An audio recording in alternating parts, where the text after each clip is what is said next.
by ANR Pipeline Company, a subsidiary of the Coastal Corporation and an integral part of the natural gas industry of Iowa, proud to help bring the Iowa broadcast of Washington Week in Review to you. ANR Pipeline Company urges you to support public television.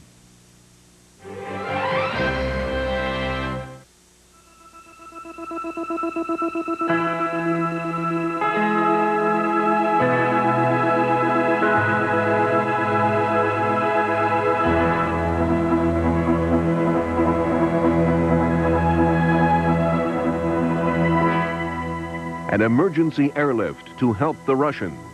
One of our stories tonight on Washington Week in Review.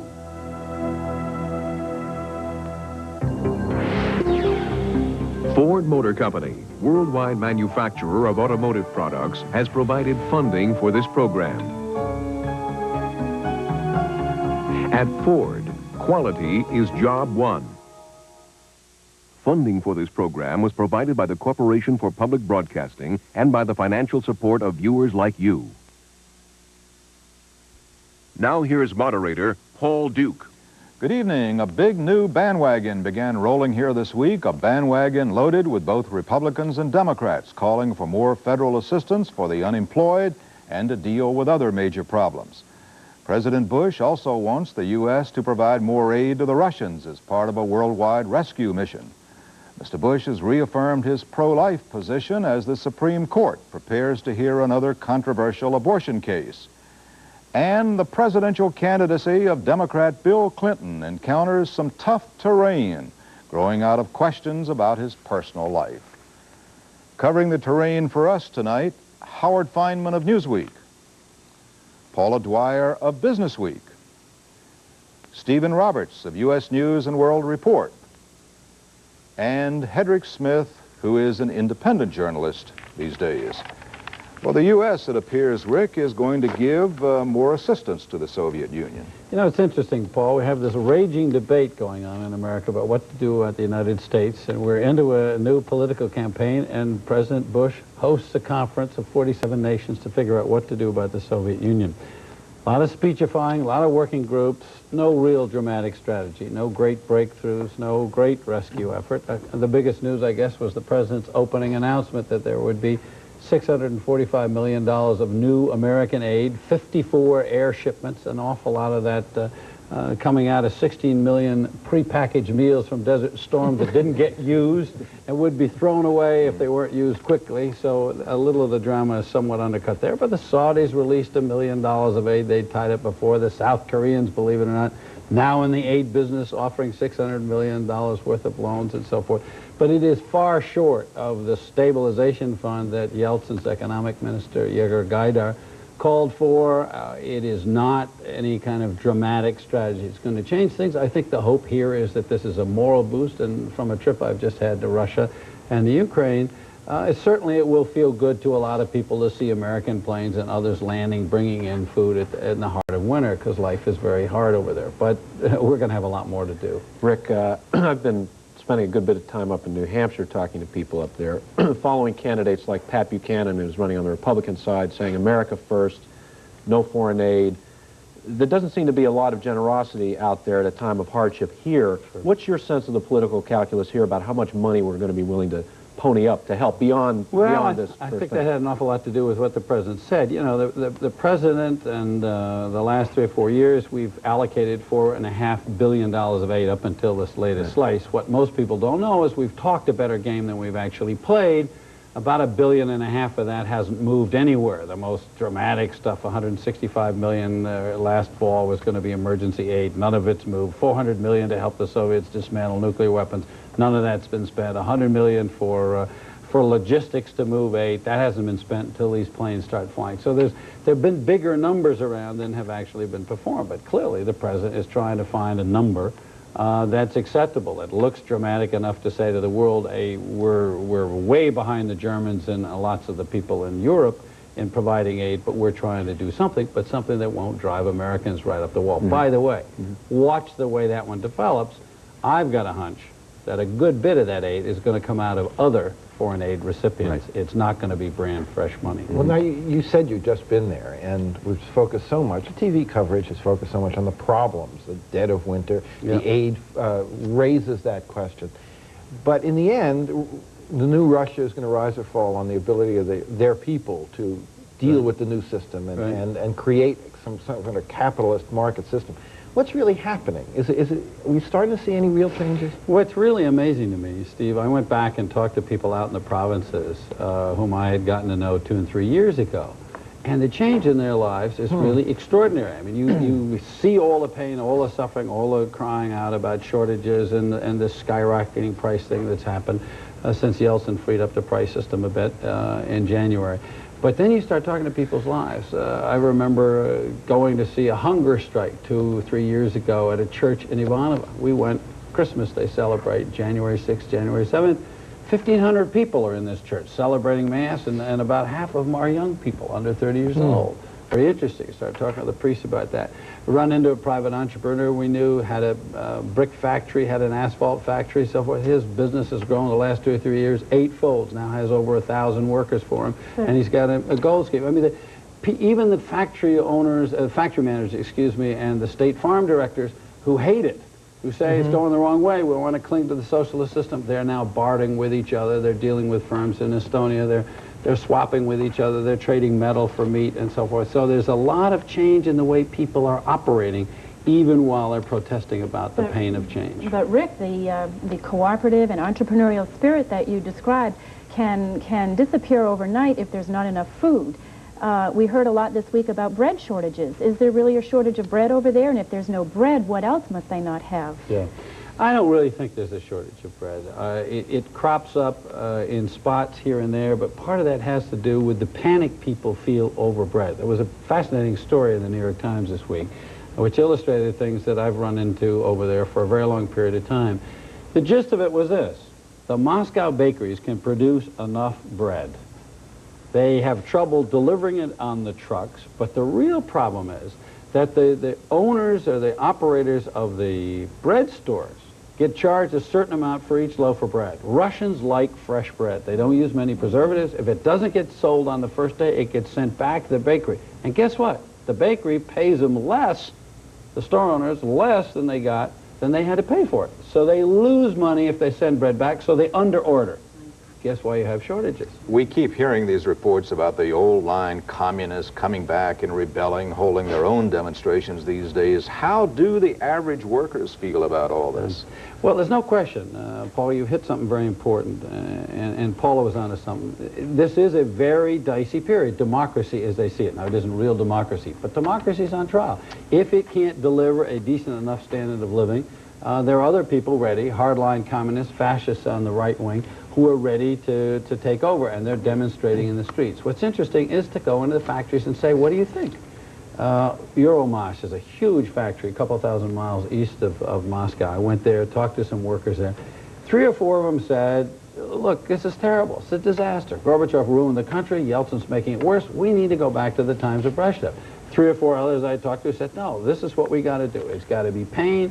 We got to get to the markets. You tend to find that the younger ones are in favor of pushing ahead, and the older ones are suffering and feeling it and don't like the feeling of things changing. And there are an awful lot of people in the middle waiting to see how it works out.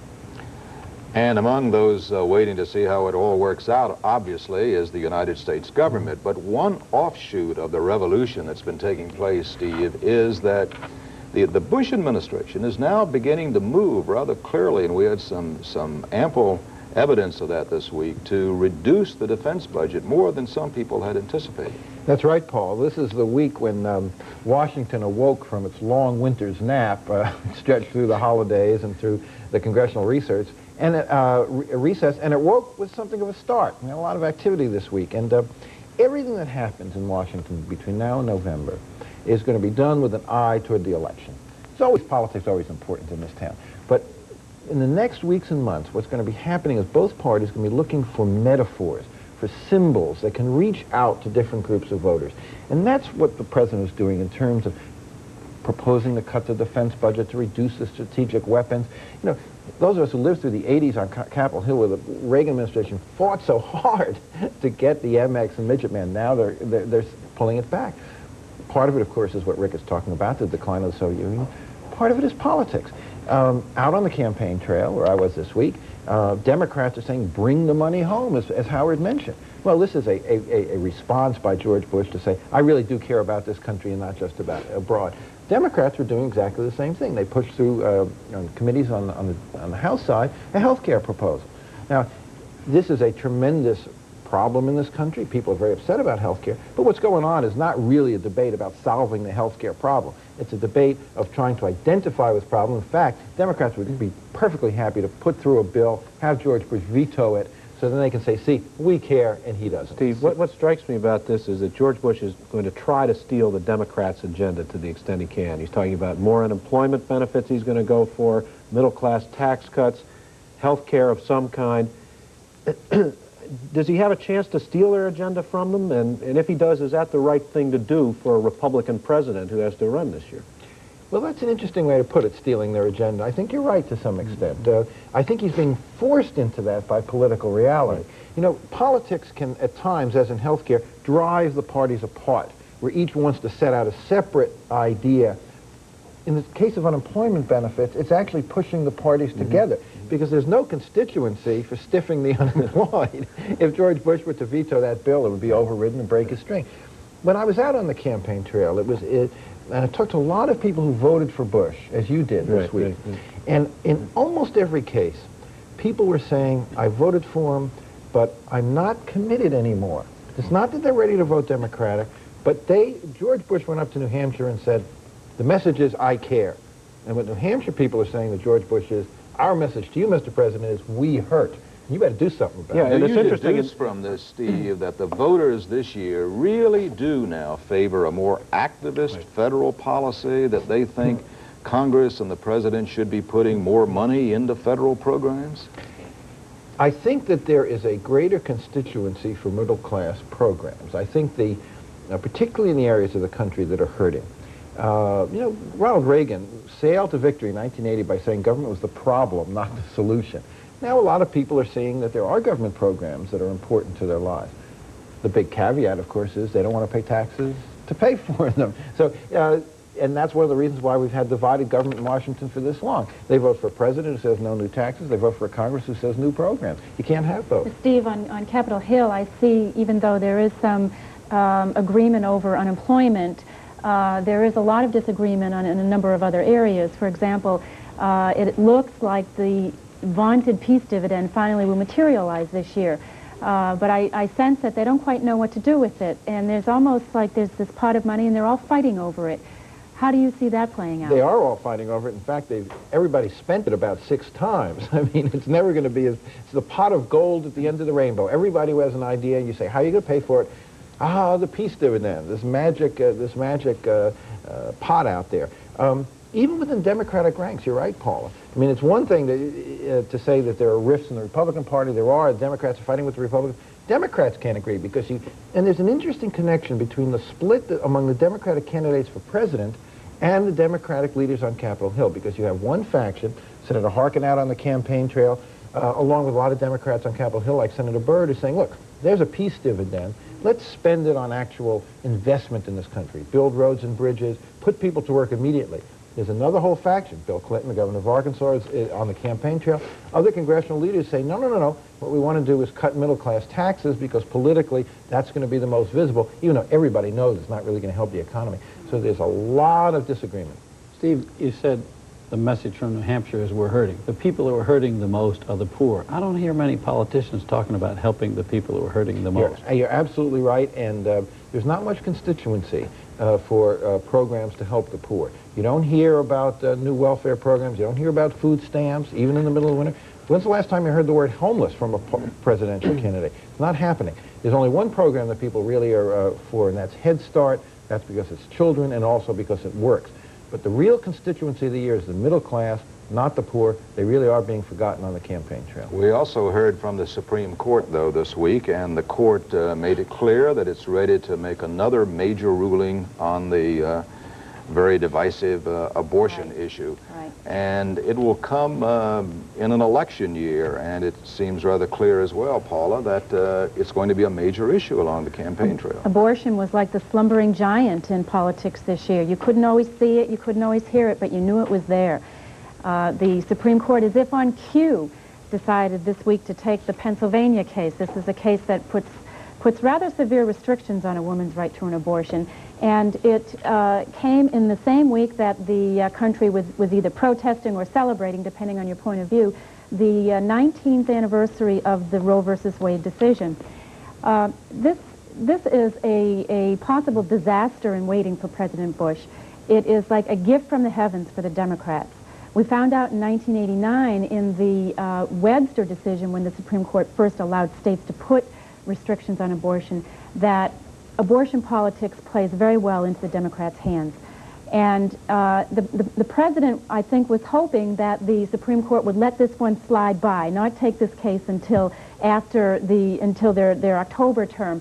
But it got put on a fast track, and the court decided to take it. It could be decided in late June or early July, and that's just 6 weeks before the Republican convention. Why do you think it's going to help the Democrats so much?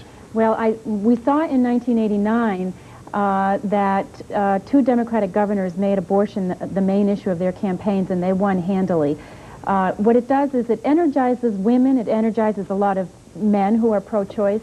It reminds people that their ability to choose or to make this private decision is in the hands of a legislature. It's a political body, and it makes people work toward maintaining that right through the political system. And yet the Republicans just this week named a pro-life Senator, Don Nichols, right, from Oklahoma, to head the platform committee. They're going to keep the pro-life plank in the platform. Why, if what you say is true, will they be doing that? Well, I think that that the president's advisors have told him that yes, you're in a tight spot here.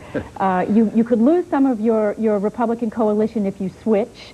You will lose some of your constituency if you don't switch. Yes. But it's worse to switch. Yeah. And so the president is going to play to the right wing of the Republican coalition. Probably not very happily. Right. He is signaling that he is not going to put up with a platform fight. There will be a platform fight, but I don't think it will be successful when you have a hardliner like Don Nichols chairing the platform If committee. there is a pinch in the campaign, it is a hot issue. Where does it cut most? Big states like New York, California, Pennsylvania itself, or elsewhere? I think it cuts most in the South, where people are much more anti-abortion, but it also cuts in some of the big industrial states, Pennsylvania, Illinois, Michigan, Wisconsin, Ohio, and those may be the states where the big battleground is played out in the general election. Isn't it also true that among younger voters, they're the most Republican constituency in this country, particularly white males between 18 and 24. They're attracted by Ronald Reagan's economics. They're attracted by his defense policies. And as I've talked to voters, there is a strong identification with the Republican Party, but on this issue, where it talks about government intruding into their private lives, there is a real rebellion.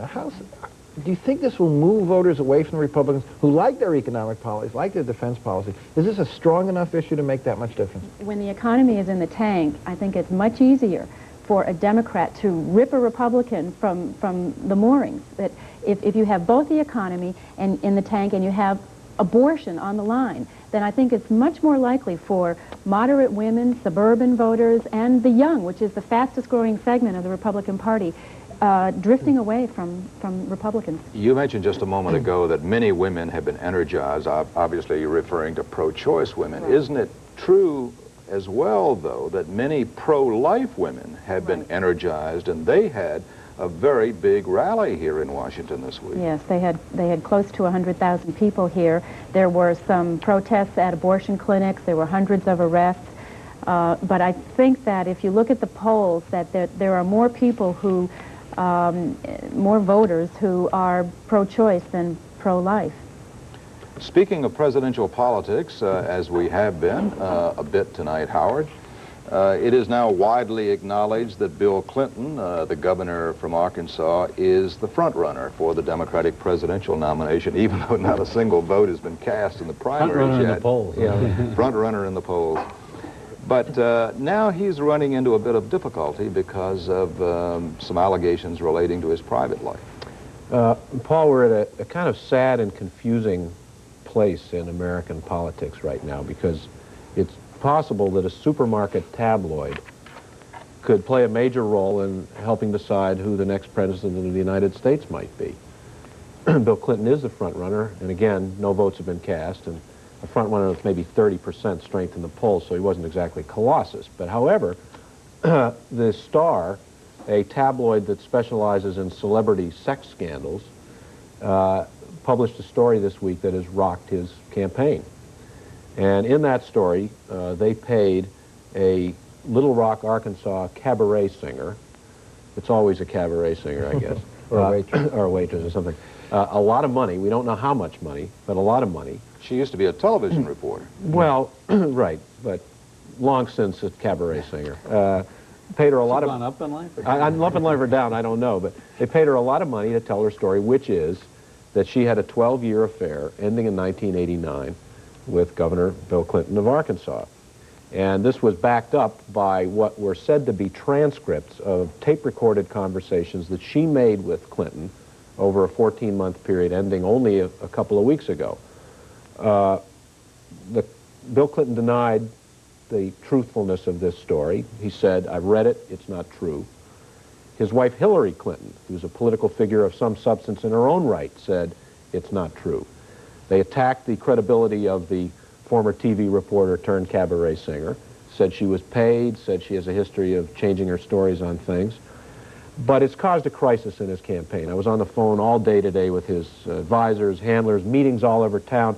It's highly ironic because just the other day, Clinton's people were here practically popping champagne corks about their front-runner status, money rolling in, people writing $1,000 checks.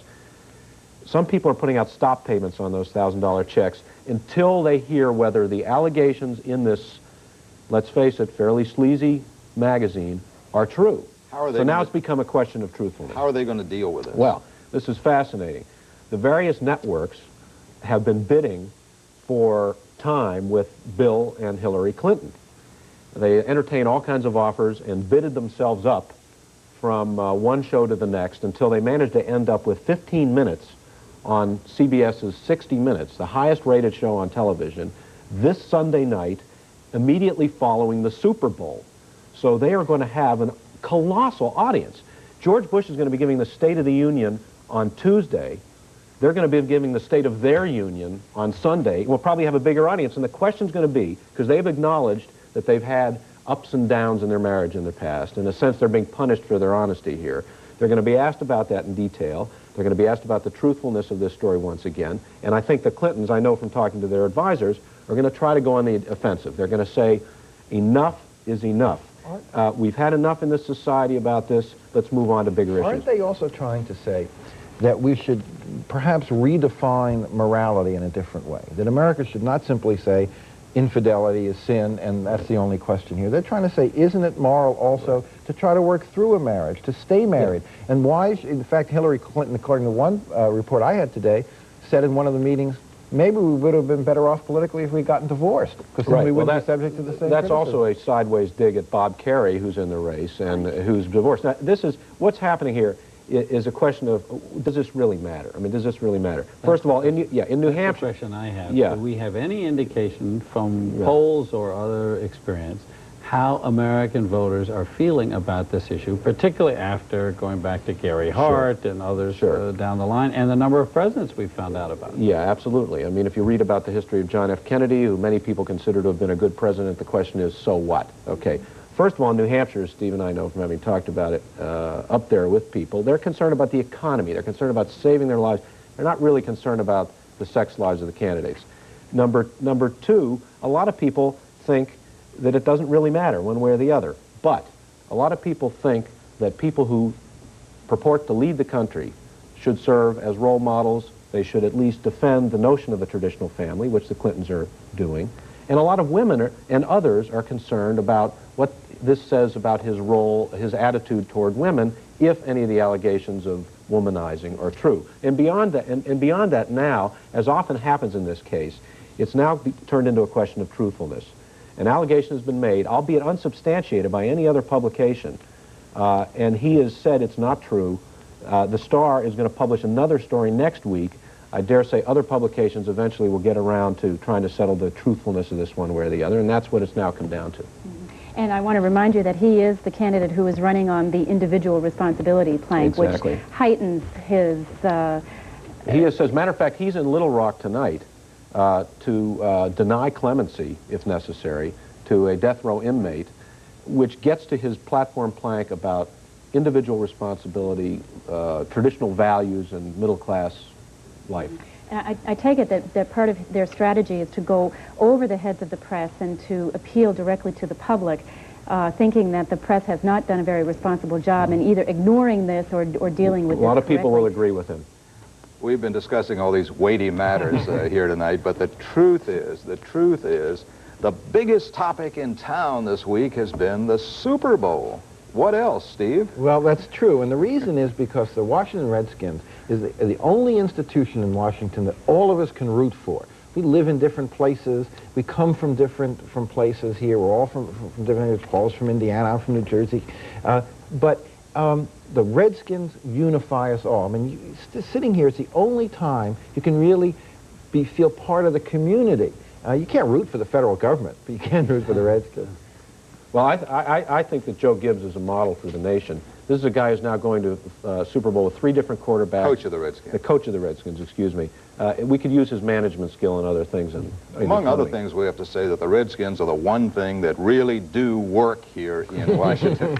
Well, the moderator is not going to work for a couple of weeks. He's going elsewhere, and will entrust the care and keeping of this program to 2 of my colleagues, Hedrick Smith and Haynes Johnson. Just so that there's no disaster around the table. That's it for this edition. I'm Paul Duke. Good night for all of us here on Washington Week.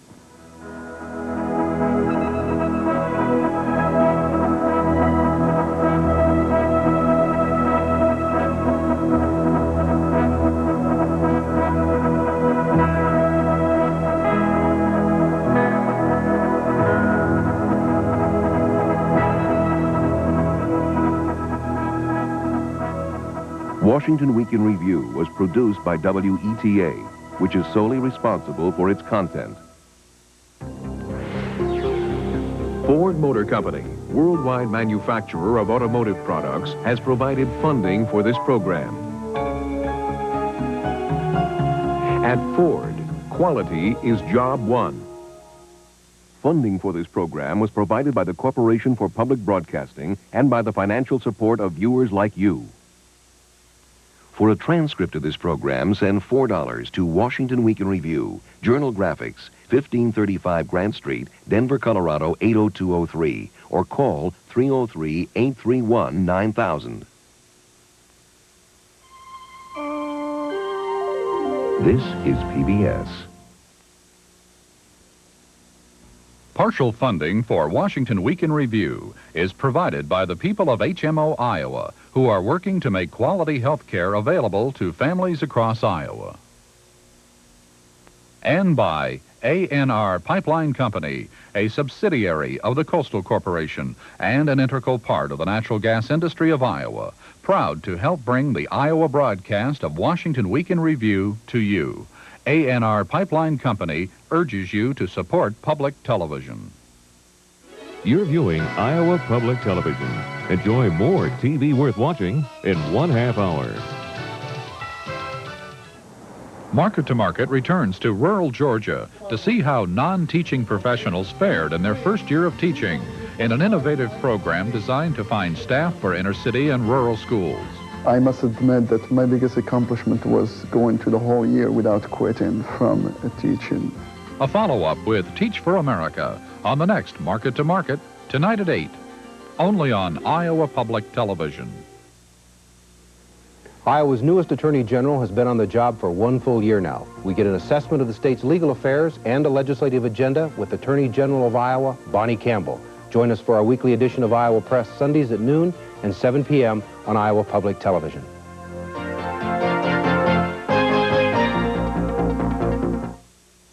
Iowa Public Television. TV worth